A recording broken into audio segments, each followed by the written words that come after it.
Today we are here with Kate, with the greatest last name ever, Vanlaningham. That's right. To talk about Active in Northwest Indiana, which is kind of a series that's been going on for how long now? About a year or so. So quite a bit.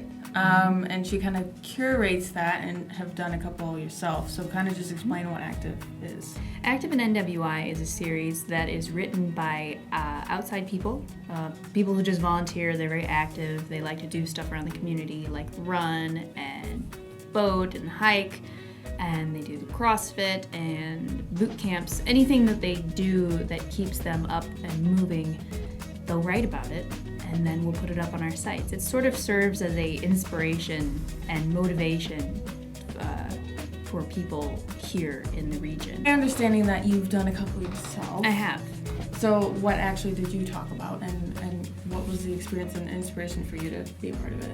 Well, I am very, I'm more of a novice runner, as well as in the beginning to middle stages of yoga. I really enjoy both of those things. I think they counterbalance each other because running is excellent cardio and it's great for your heart, but when you do it just by itself, you only work certain parts of your body. Yeah. And when you run, your body can get really stiff too, your muscles in your legs, and then your knees can hurt and your back. And if you just do it, it's gonna have a negative effect as well as positive. That's why I don't run. Because it's awful. I used to feel that way until I actually started it. If I do the downwards dog right now, it'd probably be the easiest yoga one. Probably mountain pose is the easiest one. What is that? The leg thing like No, you just stand. Or no, corpse pose is where you lay on the floor, and that's all you do. You just lay there.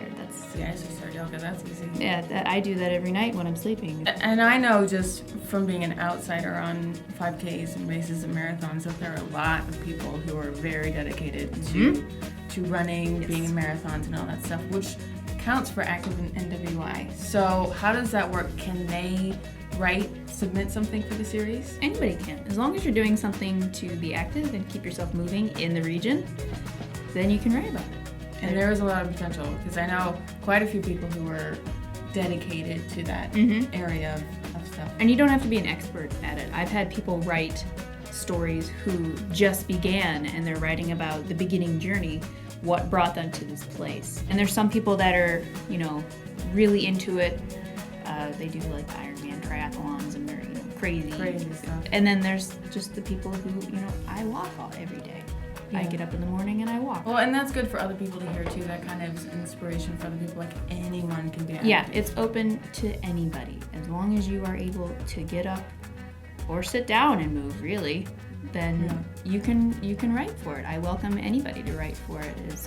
Our only stipulation is positive, family friendly, and that's it. No curse words. No curse words. Please send photos with your articles. That makes that is very important. Huge difference. And me, who necessarily does not do any physical activity, it's always just interesting to read what people are passionate about. And I'm making this camera equipment is pretty fast sometimes. Yeah, I do have strong arm muscles for some of these things. Crazy. I know, look at that. You can't see it really clearly, but it's huge. You got permits for those guns? Yeah. Jokes. And so every bi-weekly you can see these, and you can see them on all the sites, correct? Correct. On a little features tab, and then you go Active in NWI, and then there's the whole list of everything that's happened. And I'm sure that if you utilize Google, you can find it too. Yep.